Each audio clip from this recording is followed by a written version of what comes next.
Hello guys, in this video we'll continue with the previous slide and we'll understand what is existence in case of object properties.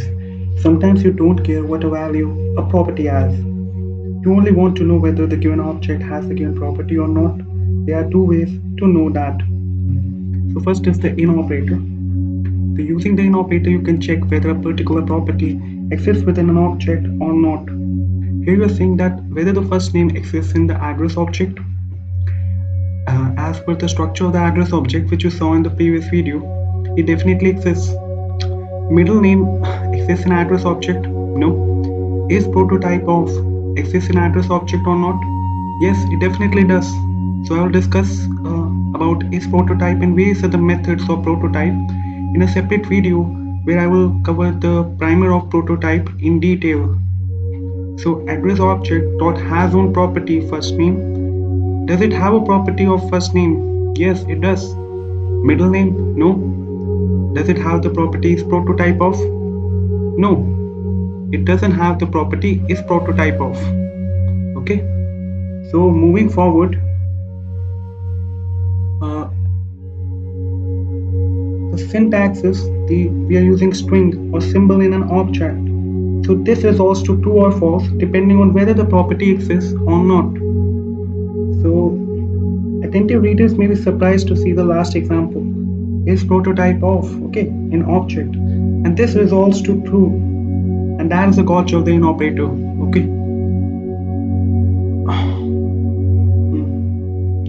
So is prototype of is a property of the parent object.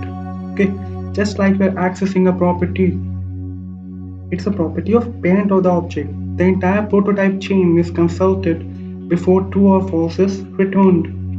So if the if the property is found at any level, true will be returned.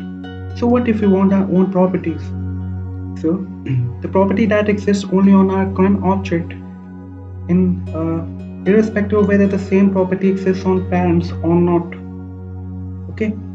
So let us understand about has one property. What it is it's a function that can be accessed to an object because of prototypes.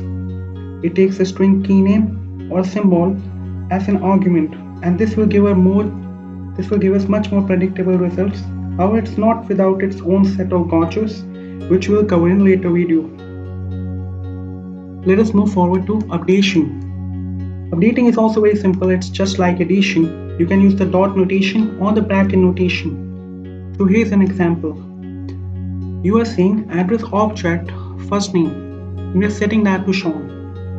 So what will happen here is that if the first name property exists within an address object, it will overwrite the value as Sean. But suppose if the first name property does not exist within the address object, then it will be created on the fly. And it has a side effect of creating a new property, first name, if that doesn't exist. So I'm setting the value of Sean if the property didn't exist. So if you don't want that, you should pair your code with some if checks. Also, updating a property always affects the object on which it is performed. It does not modify an object in the prototypal chain. So next, let us cover about deletion. So deletion is performed using the delete operator. Again, we are using both the notations, the box notation as well as dot notation. So we can say that delete obj, delete address object, first name using the box notation, or we can also say address object dot latitude and delete that. But you cannot say address object dot first hyphen name, because I told you that property names which have hyphen in them, you cannot access them using dot notation. That is covered in the previous video. Now this will return a value of true or false. If the property got successfully deleted, it will return a true, else it will return a false. So you can also make properties undeletable, which we will cover in later video.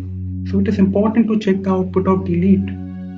Also, merely setting a property value to undefined won't delete the set property. So we will learn about iteration of objects in the next video. So I would like to wrap up with the video. In case you are enjoying my content, please hit the like button. Also subscribe to my channel